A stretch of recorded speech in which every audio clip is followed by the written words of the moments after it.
নির্বাচনের এ সুযোগ কোনো এক্সপেরিমেন্ট বা এক্সপেরিয়েন্সের সুযোগ না। আগামী ২৫ ডিসেম্বরই দেশে ফিরছেন বাংলাদেশ জাতীয়তাবাদী দলের ভারপ্রাপ্ত চেয়ারম্যান তারেক রহমান।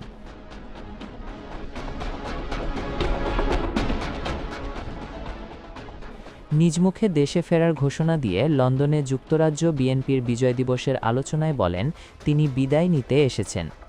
একই সঙ্গে আসন্ন নির্বাচন ঘিরে চলমান ষড়যন্ত্র মোকাবেলায় দেশবাসীকে ঐক্যবদ্ধ ও সতর্ক থাকার আহ্বান জানান।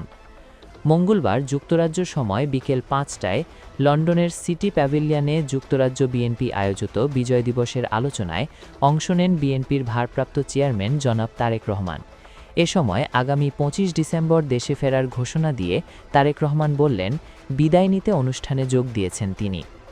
এ সময় তিনি কথা বলেন আসন্ন জাতীয় নির্বাচন নিয়ে, জানান আগামী নির্বাচন ঘিরে ষড়যন্ত্র চলছে, সবাইকে সতর্ক ও ঐক্যবদ্ধ হওয়ার আহ্বান জানান তিনি।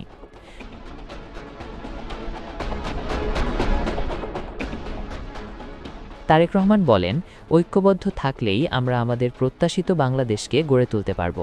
ঐক্যবদ্ধ থাকলেই আমরা বাংলাদেশে জবাবদিহিমূলক ব্যবস্থা গড়ে তুলতে পারব। আগামীর দেশ গঠনে খাদ্য, চিকিৎসা ও তরুণদের কর্মসংস্থান সহ নানা পরিকল্পনা তুলে ধরে বিএনপির ভারপ্রাপ্ত চেয়ারম্যান বলেন পরিবর্তনের সুযোগ কাজে লাগিয়ে দেশ গঠন করতে চান। তিনি বলেন নির্বাচনের এই সুযোগটা কিন্তু কোনো এক্সপেরিমেন্ট বা এক্সপেরিয়েন্সের সুযোগ না, কিন্তু আগামী যে সুযোগ আসছে সেটা পরিবর্তনের সুযোগ। আমরা যদি দেশটাকে পরিবর্তন করতে পারি তাহলে আমরা এগিয়ে যাব।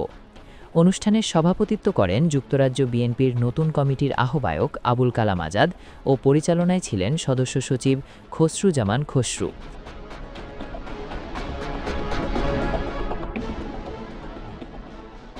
এই সময় হল জুড়ে হাজারো নেতাকর্মীর ভিড় ছিল। ২৫ ডিসেম্বর বিমানবন্দরে কর্মী সমর্থকদের না যেতে অনুরোধ জানিয়ে তারেক রহমান বলেন এতে বিশৃঙ্খলা তৈরি হবে, পাশাপাশি দেশ ও দলের সুনাম ক্ষুণ্ণ হবে।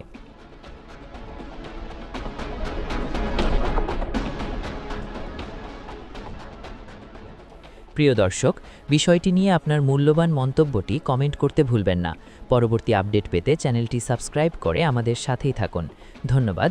এসকে টিভি বাংলা, সাথেই থাকুন।